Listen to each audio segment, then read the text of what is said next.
दलित और पिछड़े वर्ग की घोर उपेक्षा की जा रही है। हर वर्ग पर लाठियां और गोलियां क्यों चल रही है?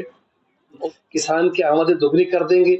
आमद दोगुनी नहीं हुई, लेकिन इतना जरूर है कि वो खर्चा दुगना हो गया, कर्जा दुगना हो गया किसान के। पूर्व मंत्री राव नरेंद्र सिंह ने शनिवार को कनीना में आयोजित पत्रकार सम्मेलन में भाजपा सरकार के खिलाफ मोर्चा खोलते हुए कहा कि आम आदमी को पोर्टल के जाल में उलझाकर रख दिया है। कांग्रेस की सरकार बनने पर आमजन को पोर्टल से छुटकारा मिलेगा, वहीं 300 यूनिट बिजली फ्री मिलेगी व बुढ़ापा पेंशन 6,000 रुपये की जाएगी। हरियाणा प्रदेश आज बेरोजगारी तथा अपराध में नंबर 1 बन चुका है। नशा घर घर पहुंच रहा है। समाज के दलित और पिछड़ा वर्ग की उपेक्षा की जा रही है। सरकार ने किसानों की आमदनी को दोगुना करने का वादा किया था, लेकिन आय की बजाय खर्च दोगुना हो गया है। घोटाले हुए। एसएससी और एचपीएससी दफ्तर के अंदर नौकरियां बेची गई। हर भर्ती में हरियाणा को प्राथमिकता कहने की बात रही, दूसरे प्रदेशों के बच्चे नौकरी लगाए गए। तो ये सब चीजें आपके सामने रही और इसीलिए हमने किया कि भाई अगर ये सरकार काम कर रही है 10 साल से, तो देश में सबसे ज्यादा बेरोजगारी हमारे प्रदेश में क्यों है? देश में सबसे असुरक्षित राज्य हरियाणा क्यों है?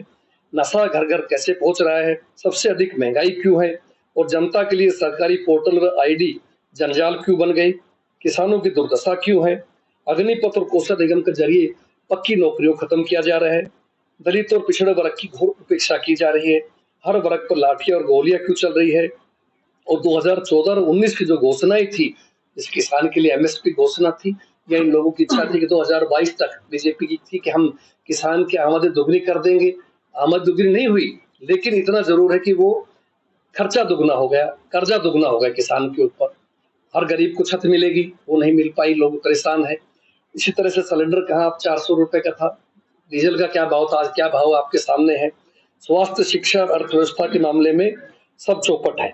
ये सब चीजें रही और इनको देखते हुए कांग्रेस ने संकल्प किया आपके सामने, वो सब आपके सामने आप जानते हैं। फिर भी मैं 2-4 चीज जरूर मोटे मोटे बताना चाहूंगा। बाकी अभी घोषणा पत्र बन रहा है, लेकिन हमारा संकल्प गीता की तरह है। जो कांग्रेस कहेगी वो किया है।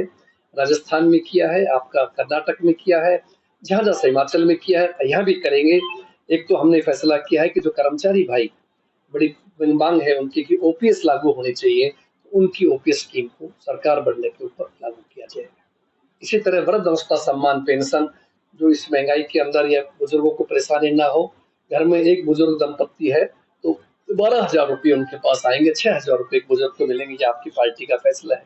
इसी तरह से राजस्थान की तरफ के ऊपर 25 लाख तक का बीमा, चाहे वो किसी जाति का हो, कोई भी गरीब हो अमीर हो, सबके लिए 25 लाख तक का सरकार की तरफ से इलाज कराया जाएगा। एक बहुत अच्छी स्कीम है। राजस्थान में हमारी गहलोत सरकार ने किया।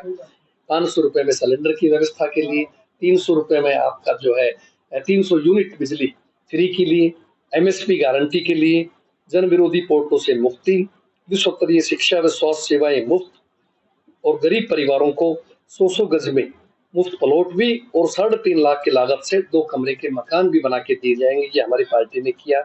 अभी बीसी क्रीम लेयर का गृह मंत्री जी ने बड़ा उस दिन बताया, लंबी चौड़ी बातें सुनाई। कोई पूछा जाए तो सब, ये 6 लाख किसने की थी? 6 लाख घटा के 8 से बीजेपी ने की थी। खेती और आय को भी, इनकम को जोड़ दिया था, किसी आय को भी, और अपने उसकी सरकार की उसकी नौकरी को भी पेंशन तनख्वाह जो मिलती है। अब उन्होंने 8 लाख की। हमारी पार्टी का फैसला है कि सरकार बढ़ेगी तो बैकवर्ड के भाइयों के लिए 10 लाख रुपए हम सीमा करेंगे। इसमें खेती और सरकारी तनख्वाह इसमें शामिल नहीं हो। क्रीमी लेयर के लिए हर गरीब को पीला राशन कार्ड दिया जाएगा। और जो है नशा मुक्त, अपराध मुक्त हरियाणा फिर से बनाएंगे। पदक लाओ पद पाओ की नीति दोबारा लागू होगी और विकास और निवेश में हरियाणा को नंबर 1 बनाएंगे। ये हमारी पार्टी का एक संकल्प है जो अब तक बना है।